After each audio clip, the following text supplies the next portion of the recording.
You've most likely heard of all the news about the Hyundai Georgia plant.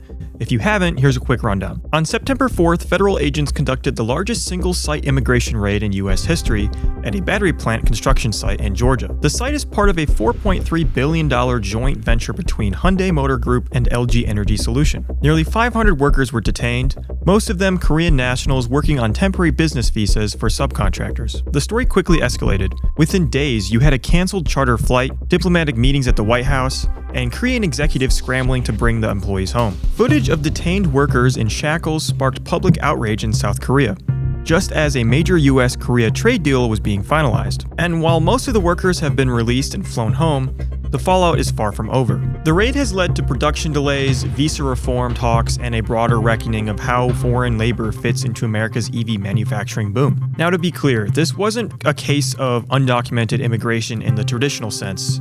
Most of these workers entered the US legally, either on temporary business visas or through the visa waiver program. The issue, according to US officials, was what kind of work they were doing once they got here. B1 visas are designed for meetings, training, or negotiations, not for hands-on labor or installing factory equipment. But in the auto industry, it's been common practice for companies to bring in foreign teams during construction to ensure everything is set up correctly. Technically, that violates US immigration rules. And this raid was the government's way of drawing a hard line. Critics say the rules have been inconsistently enforced for years, and that companies such as Hyundai and LG were caught in a legal gray zone. South Korean leaders pushed back, calling the raid overly aggressive and demanding new visa categories to support legitimate industrial projects. So while this wasn't a black and white immigration case, it exposed deep fractures in how labor, trade, and diplomacy intersect, especially when billions of dollars and global partnerships are involved. Automotive news reporter Molly Boygan has been covering this story closely, digging into not just the facts of the raid itself, but the deeper structural issues around visas, labor, and international manufacturing. I spoke with her to get a better sense of how this all unfolded, what we know so far, and what it might mean moving forward.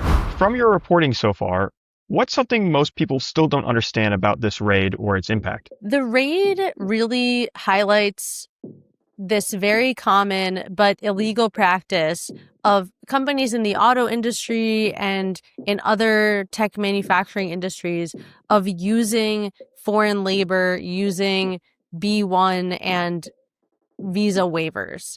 And the reason why companies do this is because the US has a fairly antiquated system of distributing visas and otherwise dealing with immigration, and this has just emerged as basically the fastest and easiest way to get specialized workers to plants to get things set up.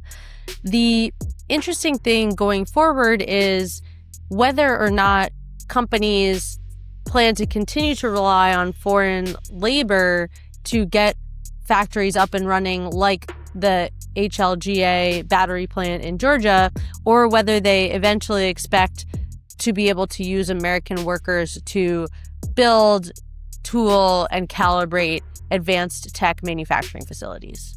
You've reported on how common it is for automakers to use foreign labor during plant construction. Do you think this changes the game for companies going forward?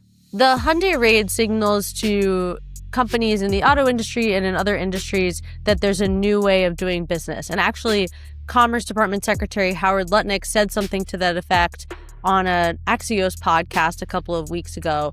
While this was sort of standard practice, the Trump administration has obviously taken a harder line on immigration, and has demonstrated that it will crack down on practices that even had been subject to sort of handshake or informal agreements between governments.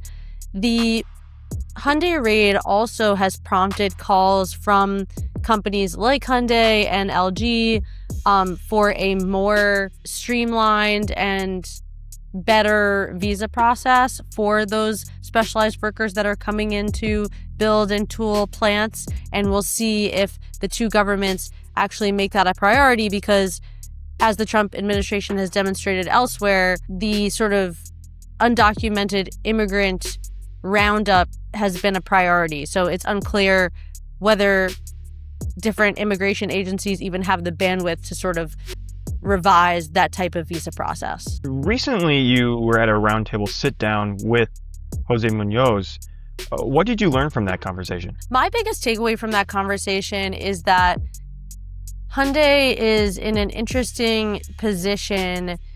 It continues to try and distance itself from the facility. So during the roundtable, Jose Munoz said this was an LG facility. The employees that were detained were Tier 2 and Tier 3 subcontractors for LG.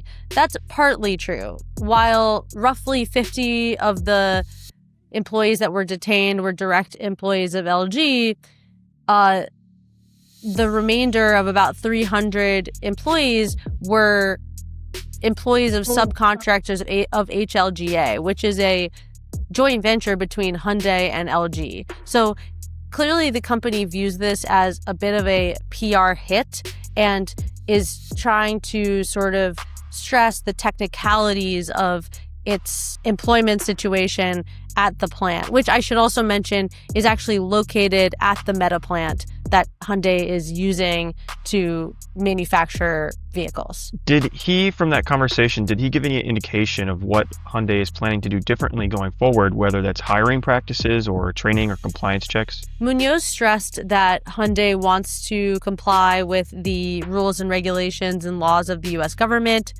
Munoz said that he had spoken to the White House. He had not spoken to Trump himself, but had spoken to someone in Trump's White House office about this issue.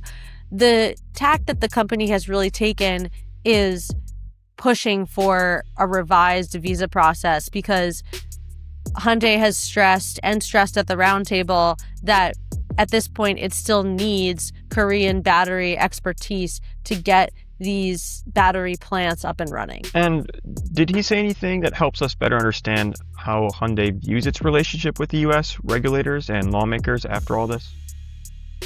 A lot of the Investor Day presentation in New York had to do with the U.S. market. And during the roundtable, Munoz said, something along the lines of, my number one priorities are U.S. and A. So clearly the company is committed to its investment in the United States. They indicated that there are plans to release a pickup in the United States, obviously a very important segment to this market. And Munoz and others during the Investor Day stressed how important the U.S. market is to the company's overall strategy. So I would say that either because of the opportunities in the U.S. market or because of Hyundai's awareness of the way that this incident may have impacted the brand's kind of aura, they stressed the importance of the U.S. during the presentations. And based on what you heard, what should people in the industry be paying attention to next?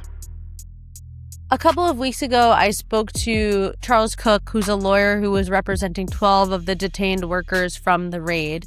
And he said that he had already heard from 2 auto parts manufacturers trying to figure out how they could avoid similar action at their plants.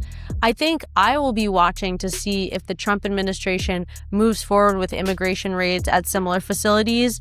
If the administration does move ahead with this, it signifies that the immigration priorities of the administration have kind of superseded some of the more diplomatic avenues that it's tried to take with the auto industry.